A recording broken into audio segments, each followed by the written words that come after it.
Halo Sobat Patriot, selamat datang di Tarot, Talk Show Patriot.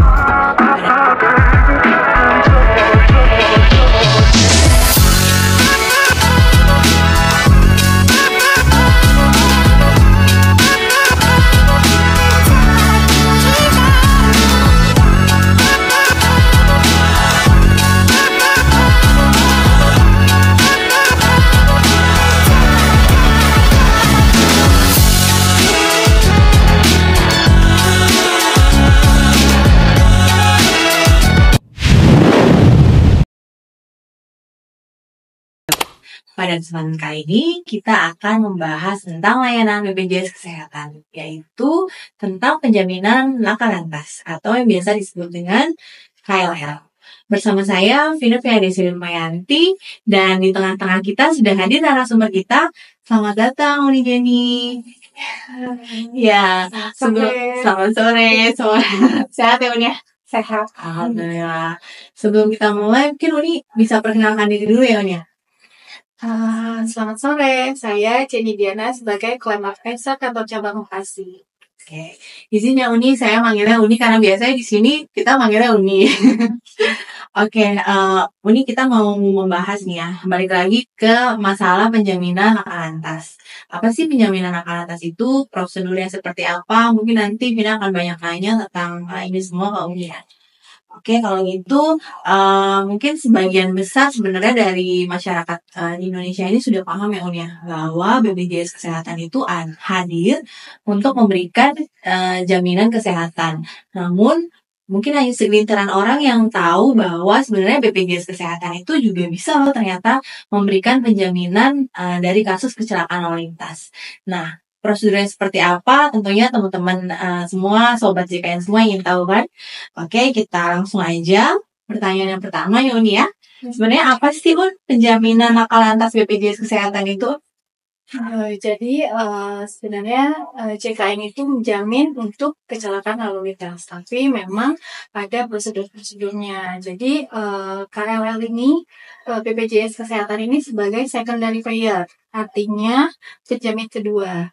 Jadi harus habis dulu plafon dari jasara harjanya sebagai penjamin utama. Jadi ketika plafon dari jasara harja sudah habis, yaitu maksimal 20 juta, maka itu bisa dilanjutkan oleh BPJS Kesehatan. Nah, ini konteksnya adalah untuk kecelakaan ganda, ya, di mana memang first payer-nya itu adalah jasara harja. Yang ini sebenarnya sejalan dengan Peraturan Presiden Nomor 82 bahwa salah satu manfaat yang tidak dijamin itu adalah yang sudah dijamin oleh penjamin lain. Maka JKN ini atau BPJS Kesehatan ini adalah sebagai penjamin kedua untuk kecelakaan lalu lintas. Berarti yang perlu Sobat JKN semua garis bawahi bahwa BPJS itu sebagai second payer ya Uni ya. Iya. Jadi jasara harja harus membayarkan terlebih dahulu seperti itu ya. Baru BPJS boleh membayarkan setelah plafonnya habis. Iya. Ya. Tadi 20 juta ya Sobat JKN, jangan lupa kalau misalnya kalian ada yang kecelakaan lalu lintas itu segera hubungin jasara harja. Untuk prosedurnya sendiri itu seperti apa On? Yang bisa dijaminkan oleh BPJS Kesehatan? Sebenarnya prosedurnya sekarang sudah semakin simpel ya, sudah semakin sederhana. Ketika peserta JKN mengalami kecelakaan, maka peserta itu harus melapor ke kepolisian ya, unit laka lantas, bisa oleh keluarganya, bisa melapor ke unit laka lantas. Yang pasti pasiennya tetap akan mendapat perawatan gawat darurat di rumah sakit, tetapi untuk keluarganya bisa mendatangi Polres terdekat untuk mendapatkan surat keterangan laporan polisi. Biasanya adalah surat tanda terima laporan polisi. Nah, setelah mendapatkan surat tanda terima laporan polisi tersebut, itu bisa diserahkan ke pihak rumah sakit. Nah, nanti untuk proses setelahnya itu akan ada koordinasi antara rumah sakit dengan jasara harja. Jadi pasien sudah tidak perlu lagi ke kantor jasara harja untuk mendapatkan surat keterangan atau semacam eligibilitas dari jasara harjanya. Jadi itu sudah bisa hubungannya antara rumah sakit dengan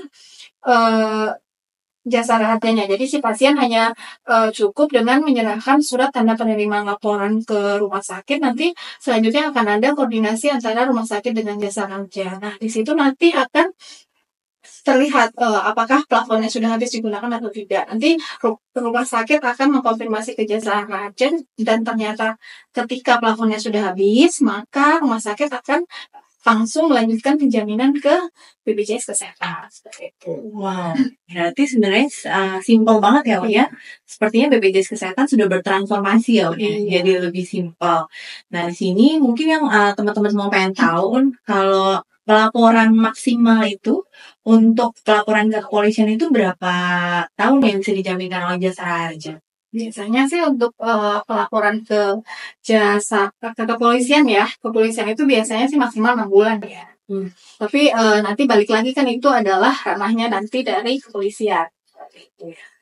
Tapi nanti dari apa ya, yang perlu diperhatikan adalah ketika kecelakaan lalu lintas yang keluarga dari peserta atau pasien yang mengalami kecelakaan, nah itu harus langsung melapor agar proses administrasi berjalan dengan lancar dan perawatan pasien yang mengalami kecelakaan juga tidak ada kendala. Oke, jadi Sobat JKN jangan takut untuk melaporkan dan membuat laporan polisi sehingga bisa dijaminkan untuk kecelakaan ganda di BPJS Kesehatan sebagai penjamin keduanya setelah pembayaran plafon habis dari jasa harja.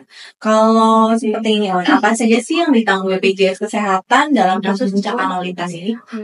Sebenarnya sifatnya JKN itu menjamin semuanya. Jadi mulai dari obat-obatan, semua pelayanan medis, bahan medis pakai itu semuanya sudah termasuk. Yang penting adalah BPJS Kesehatan ini adalah secondary payer. Jadi kuncinya adalah secondary payer ini. Kalau memang dari jasa harja limitnya sudah habis, maka baru BPJS Kesehatan bisa menjadi sebagai penjamin kedua. Jadi kalau apa saja yang dijamin ya semuanya dijamin. Yang penting adalah limit dari jasa harjanya sudah habis. Oke. Kalau untuk tips and trick nih supaya teman sobat-sobat JKN di sini yang mengalami kecelakaan lalu lintas dapat dijaminkan oleh BPJS Kesehatan, tips and trick itu apa aja? Mungkin yang pertama kita harus diingatkan dulu ya, harus berkendara dengan hati-hati ya.